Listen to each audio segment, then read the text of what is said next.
Assalamualaikum warahmatullahi wabarakatuh. Nama saya Marizan Nadira, NIM 2010301034, Program Studi S1 Fisioterapi Fakultas Ilmu Kesehatan Universitas Aisyah Yogyakarta.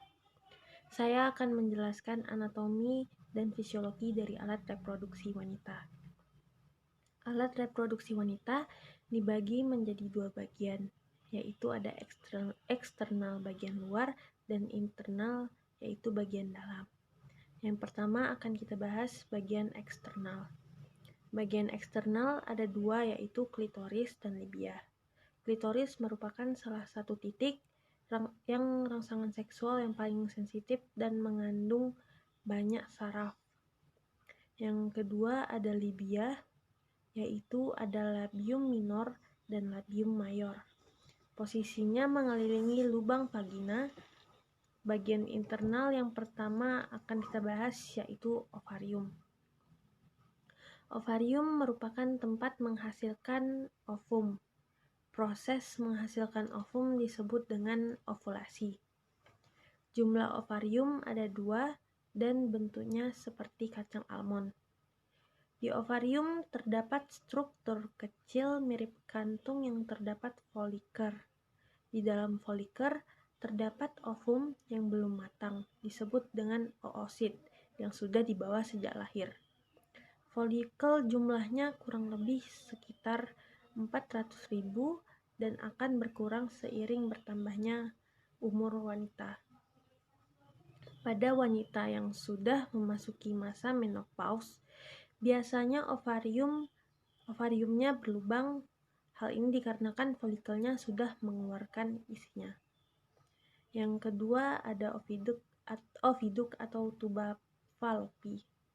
Setelah ovulasi, ovum akan meninggalkan ovarium menuju ke tuba Fallopi dan akan menunggu untuk bertemu dengan sperma. Setelah bertemu dengan sperma, maka akan terjadi yang namanya fertilisasi untuk menghasilkan zigot. Zigot akan berkembang menjadi janin di bagian rahim. Yang ketiga ada rahim atau disebut juga dengan uterus.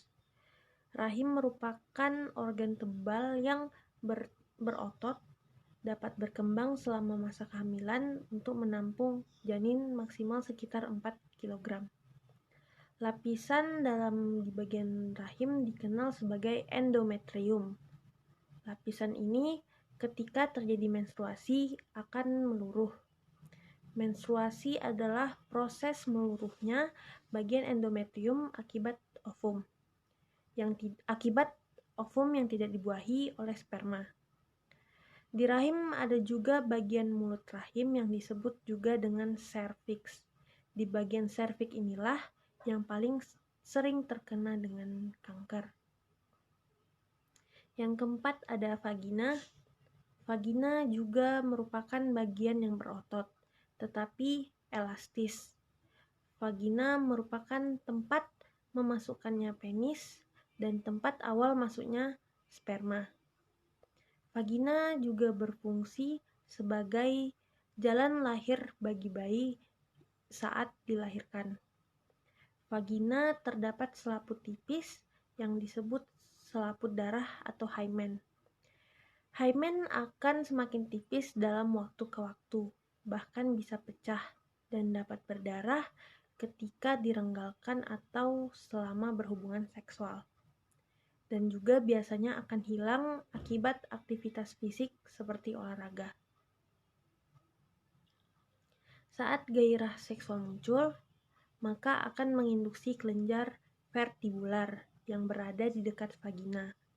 Fungsinya untuk mengeluarkan pelumas berupa lendir sehingga dapat memfasilitasi saat berhubungan seksual. Sekian yang dapat saya sampaikan. Terlebih dan kurang saya mohon maaf.